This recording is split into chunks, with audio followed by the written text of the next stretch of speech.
Hello, welcome to Mathewson Street Church. My name is Reverend Jack Jones, and I'm broadcasting this from the Jones residence porch in order to maintain safe social distance. Safe social distance is something that we're doing because we love our neighbor. We love them enough to keep our distance and connect in new ways. And so we're trying to connect in this way by doing a sermon from a porch. And in God's love, God can make it all work.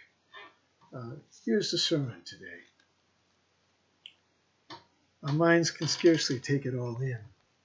The dreadful, gnawing awareness of the pervasiveness of death, the gravity surrounding us, the fear, the cough, the chill, the normal expressions of allergies in a cold spring bring a horrible thought. Do I have it?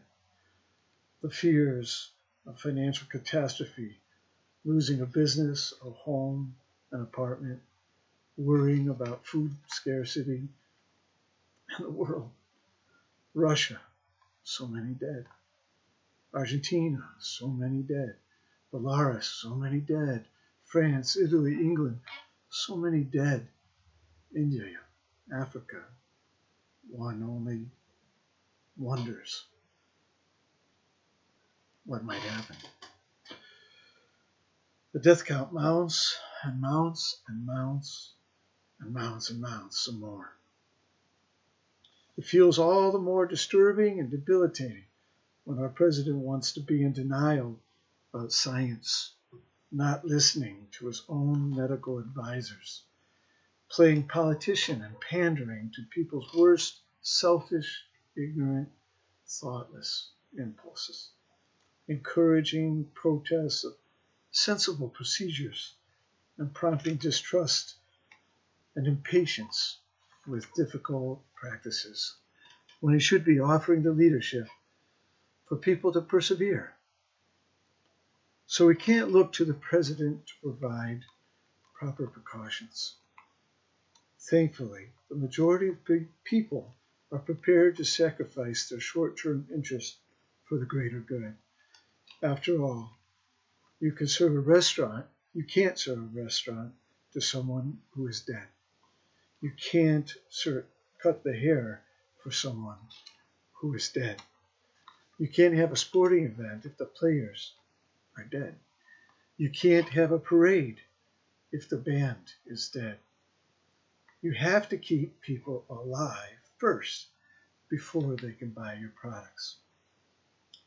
We have to be aware that the precautions against COVID-19 are not like the way you want to lose weight before a wedding, so you go on a crash diet, a calorie restriction diet that defies biological programming and might get you to the pant size you want, but is not, just for the wedding, but it will never last. We don't want that kind of diet, that kind of short-term, let's just change for a little while and then let's get back to it. The COVID-19 crisis is something that we have to be prepared to be disciplined for the long haul. Preparing for COVID-19 is going to be the kind of lifestyle change. It's a sort of, as if it's comparing it to a diet, it's a new way of eating.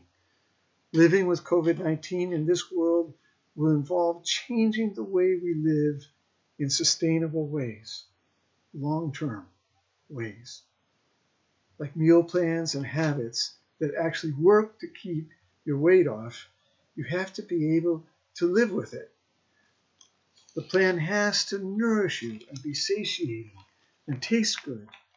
You have to look forward to eating that way. So it is with COVID-19. Our political leaders told us we would have to sacrifice for the short term, and then we could get back to normal, like giving up chocolate for Lent, then eating the whole chocolate bunny at the same time on Easter. But what was really called for was changing our worldview and habits. Learning to, in the diet metaphor, it's like learning to relish cruciferous vegetables, greens, legumes, and spices. Reorienting the palate to enjoy nutritious spices instead of sugar. So we can't binge and purge. We have to live in new ways and imagine new ways and implement new ways and then make it sustainable, make the changes sustainable. For instance, maybe we have to learn to live again with our parents and not put them, so many of them, in nursing homes. Maybe nursing homes are just never going to be a safe environment again. We have to rethink housing patterns to allow in-law apartments and other living arrangements, which might make living intergenerationally more palatable and more exciting and more fun and something that's sustainable that we can live with. So we have to live less reliance on community and more work on commuting and more working from home. We have to make handshakes with gloves on and other gestures and learn other gestures to greet one another. Because COVID-19 is related to metabolic syndrome. Because it is related to metabolic syndrome, blood sugar, obesity, and inflammation. It's not even a metaphor to talk in terms of diet, but actually is a concrete fact that we have to reorient the American diet away from sugar and towards fiber, away from foods processed, towards less processed foods, away from junk foods towards healthy, delicious foods.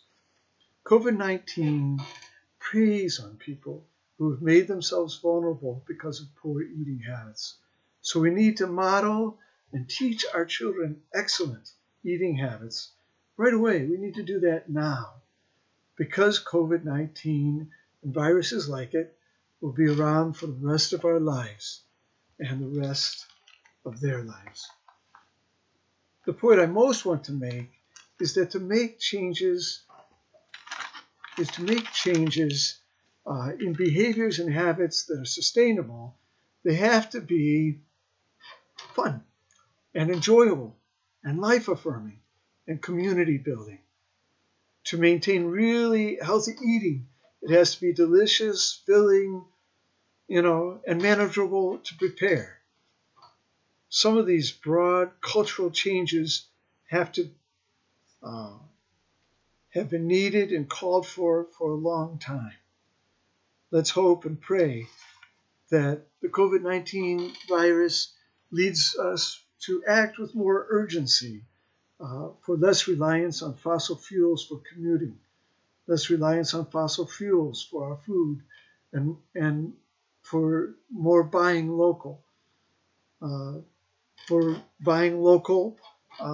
local manufacturers.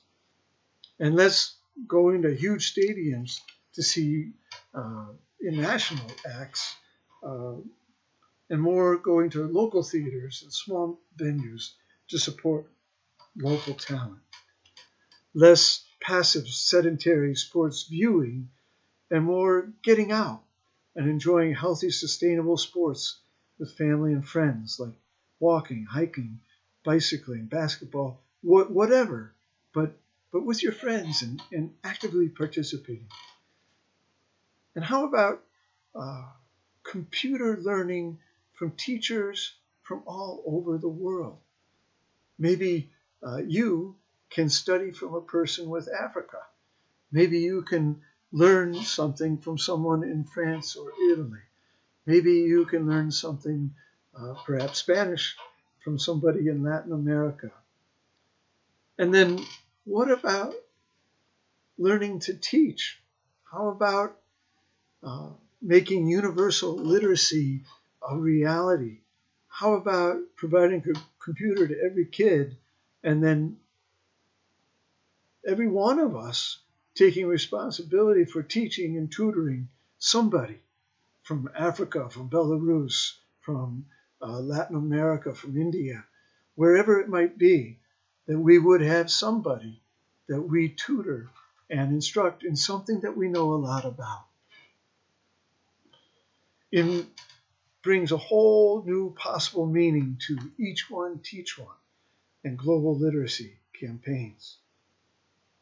And we can teach local self-reliance for food, medicine, public health, and manufacturing, and literally change the world.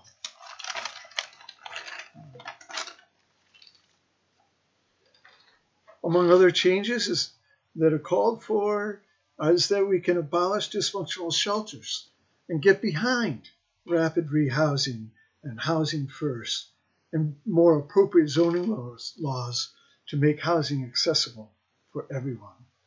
We can employ more local people delivering more local products to your door. We can garden more. With less commuting time, we can prepare and enjoy meals and savor slowly, appreciating time with family and friends. These changes, all these changes, and many more, are going to take a lot of work. We've all got a lot of work to do to make these changes happen. So, let's get to work. Amen.